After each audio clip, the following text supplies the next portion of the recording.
तो मेरा नाम है निकांश एंड जैसा कि आपको पता चल ही चुका होगा, IPO BTech के राउंड 1 का रिजल्ट आ चुका है एंड आप अपने पोर्टल पे जाके अपने पोर्टल के थ्रू अपना रिजल्ट डाउनलोड कर सकते हो।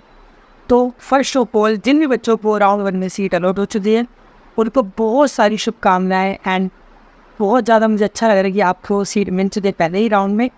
एंड अगर आपको बेस्ट सीट मिले जो कि आपकी प्रेफरेंस ऑर्डर में नंबर 1 पे लिखा था, अगर आपको वो अलॉट हुआ है तब तो ये तो बेस्ट है। एंड अगर आपको वो नहीं मिला है तो भी आपको टेंशन लेने की जरूरत नहीं है, क्योंकि फ्यूचर राउंड में अभी आपके पास बहुत सारे मौके मिलेंगे एंड कहीं ना कहीं देयर इज़ हाई प्रोबेबिलिटी कि आपको आपकी मनपसंदा सीट मिल जाएगी। एंड अब बात करते हैं उन बच्चों की जिनको सीट अलॉट नहीं है। तो देखिए, आपको भी घबराने की जरूरत नहीं है, अभी ये अलॉटमेंट प्रोसेस का इनिशियल फेज ही है एंड अभी जैसे जैसे राउंड आगे बढ़ते जाएंगे तो वैसे वैसे जो ज़्यादा रैंक पे 1 लाख रैंक पे 2 लाख रैंक पे भी सीटें अलॉट होंगी।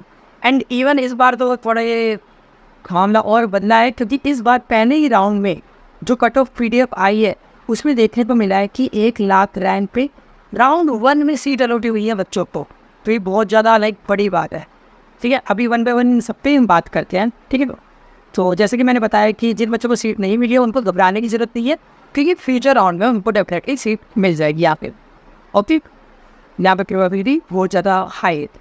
तो राउंड 1 स्टार्ट होने से पहले मैंने एंड मेरी पूरी टीम ने लास्ट ईयर के ट्रेंड्स, कट ऑफ एंड साथ ही साथ और भी ज़्यादा important factors like increment in the number of seats and addition of new branches जो भी हुई हैं कोर्स में, मैंने स्पेसिफिकली वीडियो भी बनाया हुआ है इस पर, तो आप उसको जाके चेकआउट कर सकते हो।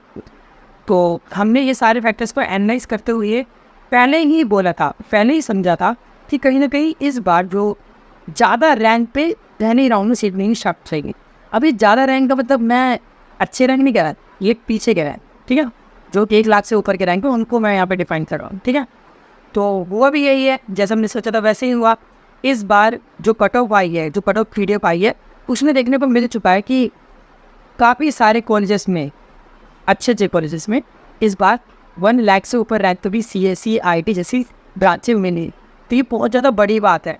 ठीक है, अब क्योंकि कट ऑफ PDF बहुत ज़्यादा बड़ी है एंड कहीं ना कहीं हम 1 बाय 1 कंप्लीट डिटेल में उस PDF को डिस्कस नहीं कर सकते हैं, बट स्टिल मैं आपको डिस्क्रिप्शन बॉक्स में उस PDF का लिंक दे दूँगा, तो आप उसको जाके एक बार अपने हिसाब से आप रीड कर सकते हैं, आप चेक कर सकते हैं, आप इन्फॉर्मेशन उसमें से निकाल सकते हैं। ठीक है, एंड अब आगे बात करते हैं कि आगे के प्रोसेस का क्या। अब राउंड 1 का रिजल्ट तो आ गया, बच्चे आ गए, अब क्या करें। So after the declaration of the round 1 result, अगर आपको कोई सीट अलॉट हुई है तो आपको यहाँ पे सीट एक्सेप्टेंस फी पे करनी हो।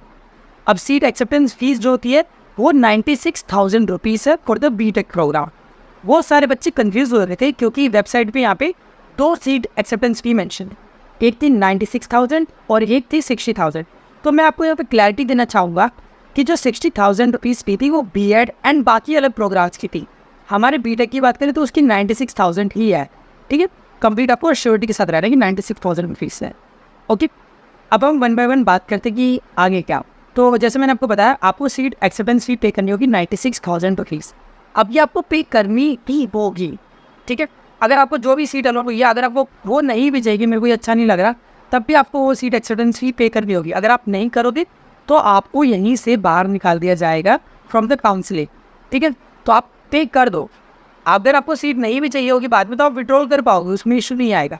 ठीक है, फिर फर्दर राउंड में आपको बैठना है तो आप वहाँ पे बैठ पाओगे एंड कहीं ना कहीं अगर आपको सीट पसंद नहीं आएगी तो आप विड्रॉ भी कर पाओगे, but for the current scenario आपको एक्सेप्ट करनी ही होगी एंड आपको 96,000 रुपीज़ पे करने होंगे। अगर आप विड्रॉ करोगे तो कुछ पैसे, मिनिमम अमाउंट कुछ कट जाएगा एंड आपको बाकी पैसा वापस रिटर्न हो जाएगा। अब ये जो सीट एक्सेप्टेंस फी है, इसको पे करने की जो लास्ट डेट है वो है 9 जुलाई 2024। तो मैं आपको सजेस्ट करूँगा प्लीज़ लास्ट डे तक मत नहीं जाना, जितना हो सके आप पहले ही सीट एक्सेप्टेंस फी पे कर देना ताकि आपकी जो भी सीट है वो रिजर्व हो जाए। ओके, एंड देन इसके बाद आपको 10 जुलाई तक मौका मिलेगा अपना प्रोविजनल एडमिशन लेटर डाउनलोड करने का।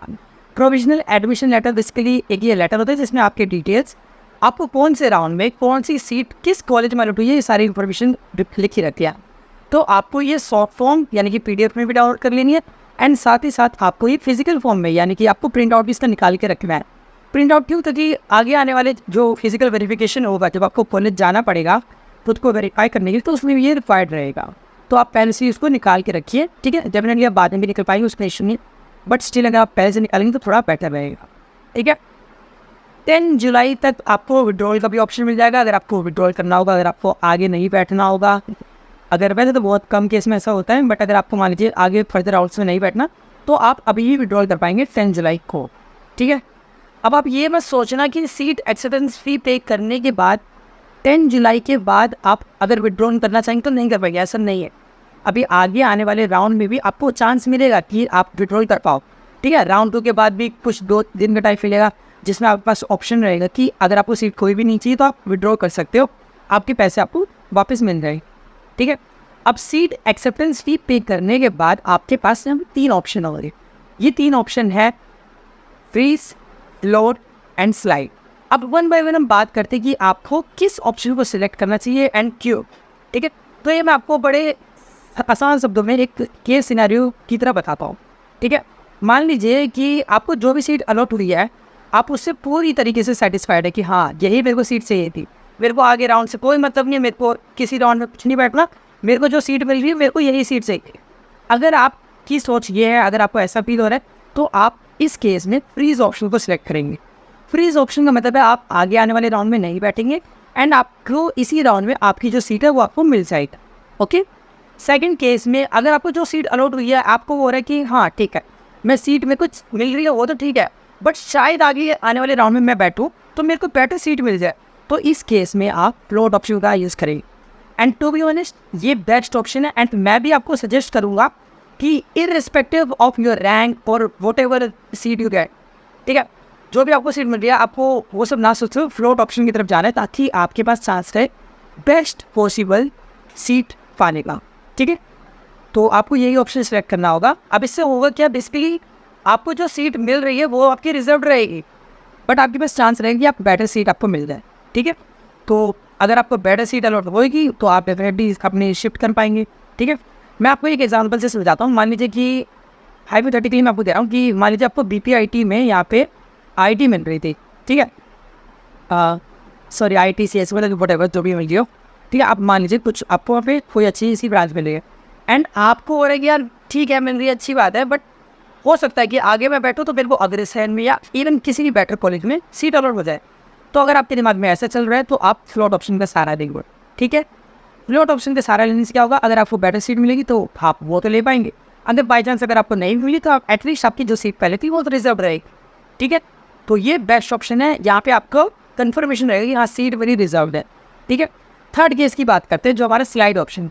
अब मान लीजिए कि आपको किसी पर्टिकुलर कॉलेज में एडमिशन लाइक सीट मिल चुकी है, ठीक है, आपको लाइक मान लीजिए इलेक्ट्रिकल मिल गई किसी कॉलेज में, ठीक है, एंड आपको हो रहा है कि यार इलेक्ट्रिकल मिल गई ठीक है, कॉलेज तो मेरा बहुत अच्छा है, बट मेरे को इसी कॉलेज में थोड़ी और बेटर ब्रांच मिल जाती तो मज़े आ जाते, ठीक है। तो अगर आपको हो रहा है कि कॉलेज मेरा यही रहे बट ब्रांच अपग्रेड हो जाए, तो इस केस में आपके प्रेफरेंस ऑर्डर के अकॉर्डिंग आपको बेटर ब्रांच मिल सकती है अगर कट ऑफ अलाउ करेगी तो, अगर आप यूज़ करेंगे स्लाइड ऑप्शन का, ठीक है। एंड अब मैं आपको तीनों एक बार समराइज़ कर देता हूँ। अगर आप सेटिस्फाइड हैं कि मेरे को जो सीट मिल रही है मेरे को वही चाहिए तो फ्रीज ऑप्शन। अगर आपको हो रहा है कि जो भी सीट आपको मिल रही है आपको मिल जा रही है वो तो ठीक है, बट आपको हो रहा है कि लाइक बेटर ब्रांच या बेटर सीट आपको मिल सकती है फ्यूचर में चांस है, तो आप स्लॉट ऑप्शन की तरफ जाएंगे। एंड आपको हो रहा है कि कॉलेज अच्छा है बट कॉलेज में बेटर ब्रांच चाहिए, तो उस केस में आप यहाँ पे स्लाइड ऑप्शन का सहारा लेंगे, ओके। बहुत सारे बच्चे मुझसे पूछ रहे थे कि भैया यहाँ पे मैंने राउंड 1 से पहले रजिस्ट्रेशन करना मैं भूल गया था एंड मैं क्या करूँ, मैं बहुत परेशान। उन बच्चों के लिए एक अच्छी न्यूज़ है। तो जैसे कि हम पहले भी कह रहे थे कि यहाँ पे फ्रेश रजिस्ट्रेशन ओपन होती है एंड यहाँ पे IPO ने राउंड 2 के शेड्यूल के साथ साथ ये भी बता दिया है कि यहाँ पे फ्रेश रजिस्ट्रेशन होगा। फ्रेश रजिस्ट्रेशन के मतलब है कि अगर आप राउंड 1 पे नहीं भी बैठे हैं तो भी आपके पास चांस है कि आप राउंड 2 में एंड आगे आने वाले राउंड में बैठ पाएंगे with the use of fresh registration, okay. साथ ही साथ आपको आपकी प्रेफरेंस ऑर्डर लिस्ट जो है उसको भी री एडिट करने का चांस मिलेगा। अब देखिए डेफिनेटली जब बच्चे ने यहाँ पे राउंड 1 में अपनी प्रेफरेंस ऑर्डर लिस्ट बनाई होगी, जिस भी ब्रांच को ऊपर नीचे ऊपर नीचे करा होगा, तो हो सकता है कुछ बच्चों को लाइक जल्दबाजी में या फिर उनको पता नहीं होता उन्होंने क्या करा गलत को लाइक ज़्यादा बेटर ऑप्शन को ऊपर करने के लिए उन्होंने नीचे कर दिया। ऐसे बच्चे बहुत जल्दी कर देते हैं क्योंकि आफ्टर ऑल पहली बारी बच्चे भी यहाँ पे काउंसलिंग में बैठते हैं तो उनको नहीं पता रहता, ठीक है। तो इसकी हेल्प के लिए मैंने यहाँ पे एक IPO के लिए प्रेफरेंस ऑर्डर लिस्ट बनाई है जिसका PDF आपको फ्री में मिल सकता है, ठीक है। आप वहाँ पे आराम से जो भी हमने बहुत सारे फैक्टर्स को वेरीफाई किया है, उसको एनालाइज किया है। सबसे पहली प्रायोरिटी हमने प्लेसमेंट को दी है, देन कॉलेज लाइफ को, देन उसके बाद हमने फेस्ट वगैरह, एंड वहाँ पे एनवायरनमेंट कैसा है, फैकल्टी कैसी है, एंड साथ ही साथ बाकी जो अदर फैक्टर्स हैं इन सबको वेरीफाई करते हुए हमने एक प्रेफरेंस ऑर्डर लिस्ट बनाई है। अब वो प्रेफरेंस ऑर्डर लिस्ट आप डाउनलोड कर सकते हैं बाय वॉचिंग दिस वीडियो। इस वीडियो में आपको लिंक मिल जाएगा, यहाँ पे आई बटन में यहाँ पे आपको दिख रहा होगा, ठीक है। तो आप डाउनलोड कर पाएंगे, ठीक है। मेरे को कंफ्यूज हो रहा है कि किस साइड है, तो मैं दो साइड निकलता हूँ, ठीक है। एंड आई होप आपको ये वीडियो अच्छा लगा होगा। एंड अगर आपको इस वीडियो को देखने के बाद भी कोई भी डाउट है कि सीट को मैं आगे कैसे एक्सेप्ट कर लूँ, या मेरे को कोई भी इशू आ रहा है, या फिर इवन फर्दर राउंड में भी अगर आपको लगे यार कैसे बैठो क्या करो, किसी भी चीज़ से रिलेटेड कोई भी डाउट हो तो आप कमेंट सेक्शन में बता देना। एंड अगर आपको सीट अलॉट हुई है तो प्लीज़ मेंशन जरूर करना कि आप कौन सी सीट अलॉट हुई है, एंड अपना रैंक वगैरह भी बता देना ताकि बात बच्चों को भी आइडिया लग जाए। Okay, thank you so much for watching this video, and मिलते हैं नेक्स्ट वीडियो में। जब तक के लिए all the best for your future.